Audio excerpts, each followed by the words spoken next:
नमस्कार, मी पंजाब तक. आज आहे 31 मार्च 2026.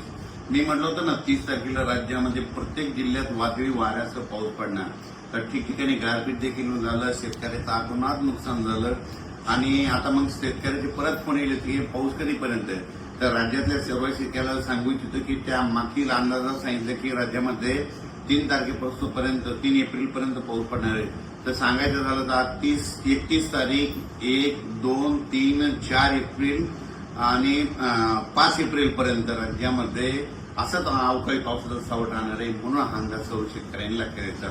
मग सांगायचं झालं तर आज देखील म्हणजे आज 31 मार्चला देखील आज देखील मराठवाड्यामध्ये विदर्भामध्ये आज देखील पाऊस पडणार आहे. तिकडे उत्तर महाराष्ट्राकडे देखील असणार आहे. म्हणून हा अंदाज लक्षात द्यायचा. त्याच्यानंतर आणखीन खरा जास्त पाऊस तुम्हाला एक सांगू इच्छितो.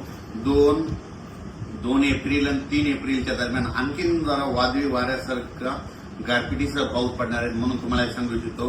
नंदुरबार जिल्हा झालं, धुळे जिल्हा झालं, नाशिक जिल्हा झालं, मुंबई, ठाणे, त्याच्यानंतर इगतपुरी, नाशिक, त्याच्यानंतर अहिल्यानगर, त्याच्यानंतर जालना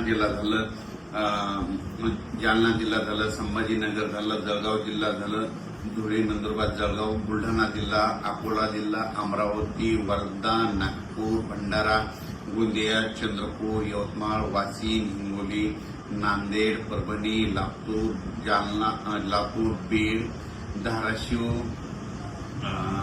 त्याच्यानंतर जालना, त्याच्यानंतर अकोला, अमरावती ह्या पट्ट्यात आणि त्याच्यानंतर इकडं साताऱ्यापासून म्हणजे कोल्हापूर, सातारा तसेच पुणे ते तसा पट्टा संगमनेर, नगर, जळगावपर्यंत चांगल्या स्वरूपाचा पाऊस पडणार आहे. काही ठिकाणी खूप गारपीट पाहायला भेटणार आहे.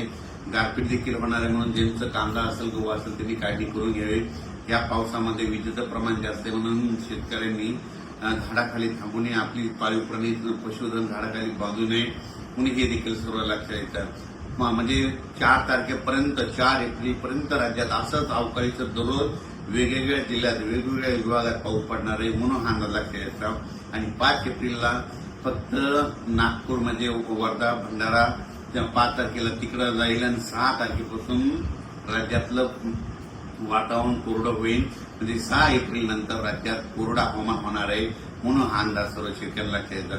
पण आणखीन पण 31, 1, 2, 3, 4 तारखेपर्यंत 5 दिवस पावसाळ्यासारखा पाऊस पडणार आहे. खूप ठिकाणी गारपीट होणार आहे. काही जणांना म्हणजे आतापर्यंत गारपीट ज्या भागात झाल्या तिथं देखील गारपीट पाहायला भेटणार आहे. म्हणून हे अंदाज सर्व शेतकऱ्यांना लक्षात येतात. खास करून शेतकऱ्याला सांगू इच्छितो जे कांद्याचा पट्टा आहे म्हणजे साताऱ्यापासून ते असा बारामती, पुणे मध्ये जवळपास 150 गाव आहेत.